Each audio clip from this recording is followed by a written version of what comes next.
अस्सलाम वालेकुम जी, welcome to doctor Imran official. और आज की वीडियो में खुशामदीद। आज की जो वीडियो है बेसिकली इसमें हम डिस्कस करेंगे ह्यूमन आर्टरी को और आर्टरी का जो इंटरनल स्ट्रक्चर है, बेसिकली जो एनाटॉमी है आर्टरी की, आज हम उसको डिफ़ाइन करने की कोशिश करेंगे।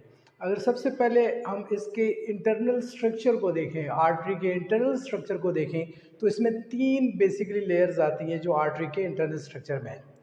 सबसे पहले अगर आप देखें, ये जो सामने आपको नज़र आ रही है ये ह्यूमन आर्टरी है। ह्यूमन आर्टरी में जो सबसे एक्सटर्नल स्ट्रक्चर है, जिसको हम आउटर स्ट्रक्चर कहते हैं, जो बिल्कुल बैरूनी तौर पर आपको नज़र आ रहा है, this is called tunica externa. इसको हम क्या कहते हैं जी? इसको हम ट्यूनिका एक्सटर्ना कहते हैं। और ट्यूनिका एक्सटर्ना क्या है? This is the basically outer most layer of artery. ये आर्टरी की क्या है? आउटर मोस्ट लेयर है। और इस आर्टरी का बेसिक जो फंक्शन है वो मुख्तलिफ बॉडी टिश्यूज़ और नर्व्स के साथ इंटरेक्ट करती है, और उसकी वजह से फिर कमांड मिलती है कि अभी आर्टरी ने एक्सपैंड करना है या कॉन्ट्रैक्ट करना है। तो ये बेसिकली जो आउटर लेयर है जिसको हम कहते हैं ट्यूनिका एक्सटर्ना, तो ये बेसिकली उसका फंक्शन है। उसके बाद सेकंड लेयर के ऊपर अगर हम आ जाएं, ये जो आपको बिल्कुल मिडल में नज़र आ रही है सेकंड लेयर, यहाँ पे अगर मैं सामने आ जाऊँ थोड़ा सा हो जाएगा। ये आउटर लेयर हमने डिस्कस की, जिसको हमने ट्यूनिका एक्सटर्ना हमने कहा। और ये अब हमारे पास मिडल लेयर आ गई जो बिल्कुल मिडल में वाक़ है इसके, और इसको हम कहते हैं tunica media. This layer is called means the medium layer, the inner layer, the layer present inside the middle area of the artery is called tunica media. Tunica media जो है इसमें बेसिकली स्मूथ मसल्स पाए जाते हैं, और ये जो smooth muscles हैं ये आर्टरीज को बेसिकली क्या करते हैं? टाइट करते हैं। उसके बाद अगर तीसरे नंबर पे हम आ जाएं, तो तीसरे नंबर पे आपको जो स्ट्रक्चर नज़र आ रहा है ये बिल्कुल इनर मोस्ट स्ट्रक्चर है जो यहाँ पे आपको नज़र आ रहा है। जो इनर मोस्ट स्ट्रक्चर है this is called tunica intima. Tunica intima जो बेसिकली हम इनर मोस्ट स्ट्रक्चर को कहते हैं, और इसके अंदर टिश्यूज़ और इलास्टिक फाइबर्स होते हैं जो इसमें आर्टरी के अंदर इलास्टिसिटी पैदा करते हैं। तो ये बेसिकली तीन जो बेसिकली हमने स्ट्रक्चर डिस्कस किए जो आर्टरी के अंदर पाए जाते हैं। अब अगर आर्टरी को हम डिफाइन करना चाहें कि आर्टरी है क्या चीज़, तो आर्टरीज को डिफाइन कैसे करेंगे?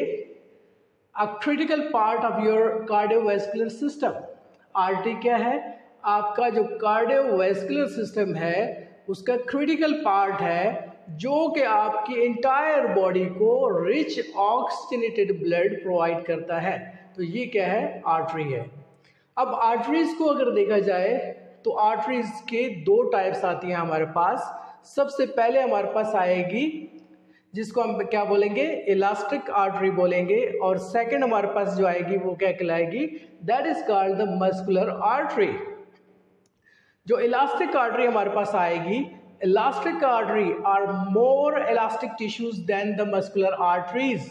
जो इलास्टिक आर्टरीज हमारे पास होती हैं, इनमें जो टिश्यूज होते हैं वो मस्कुलर आर्टरीज से ज़्यादा पाए जाते हैं। और ये लोकेटेड कहाँ पे होती है? ये हार्ट के करीब लोकेटेड होती है। अब हार्ट के करीब कौन सी होती है? एआर्टा होती है और पल्मोनरी आर्टरी होती है। तो उन दो का जिक्र किया गया जो क्या है? इलास्टिक आर्टरीज है। सेकंड नंबर पे हमारे पास जो आती है that is called the muscular artery. अब मस्कुलर आर्टरी क्या है? Muscular artery move smooth muscles, more smooth muscles than elastic arteries. अब मस्कुलर आर्टरीज के अंदर क्या है? स्मूथ मसल्स ज़्यादा होते हैं as compare to elastic arteries के। और यहाँ पे अगर मस्कुलर आर्टरीज की अगर एग्जांपल दी जाए तो दो मोस्ट कॉमन जो आर्टरीज हमारे पास यहाँ पे मौजूद हैं, एक फेमोरल आर्टरी है। फेमोरल आर्टरी जो है वो फीमर बोन के साथ साथ जा रही है, इनके जो थाई एरिया में पाई जाती है उसको हम क्या कहते हैं? फेमोरल आर्टरी कहते हैं। और दूसरी हमारे पास रेडियल आर्टरी है। रेडियल आर्टरी बेसिकली आपका जो आर्म का एरिया है, यहाँ पे थंब की साइड पे, यहाँ पे जिस पे पल्पेट करते हैं, जिस पे आप नर्व्स लेते हैं, ये रेडियल आर्टरी होती है बेसिकली। तो ये जो दो आर्टरीज होती हैं इसको हम क्या कहते हैं? ये मस्कुलर आर्टरीज होती हैं। तो ये सारा बेसिकली जो आज डिस्कस हमने किया आर्टरीज, उसकी टाइप्स डिस्कस की, और जो इंटरनल स्ट्रक्चर ऑफ आर्टरी है जिसमें हमने 3 लेयर्स को पढ़ा। सबसे पहले हमारे पास ट्यूनिका एक्सटर्ना आया, फिर उसके बाद हमारे पास ट्यूनिका मीडिया आया और थर्ड वन पे हमारे पास ट्यूनिका इंटिमा आ गया। तो ये 3 basically internal layers of artery हैं जिसको आज हमने डिस्कस किया। इंशाल्लाह अगले टॉपिक में एक नए विजन के साथ, एक नए टॉपिक के साथ हाजिर होंगे। अंटिल देन अल्लाह हाफिज़, जज़ाकल्लाह।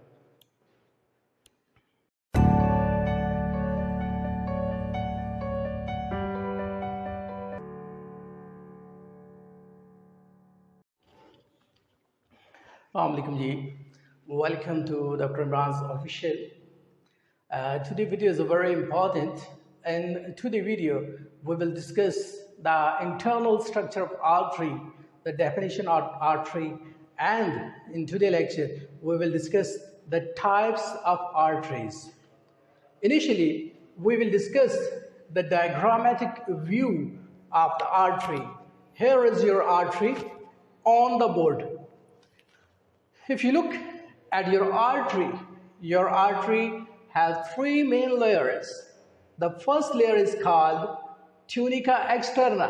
The tunica externa is the outermost layer of the artery, and it interconnects with the nerves, it interconnects with the tissues that expand or pull the artery. The second layer is in the middle side of the artery. That is called tunica media. Tunica media consists of smooth muscles, and these smooth muscles makes artery more tighter than the earlier.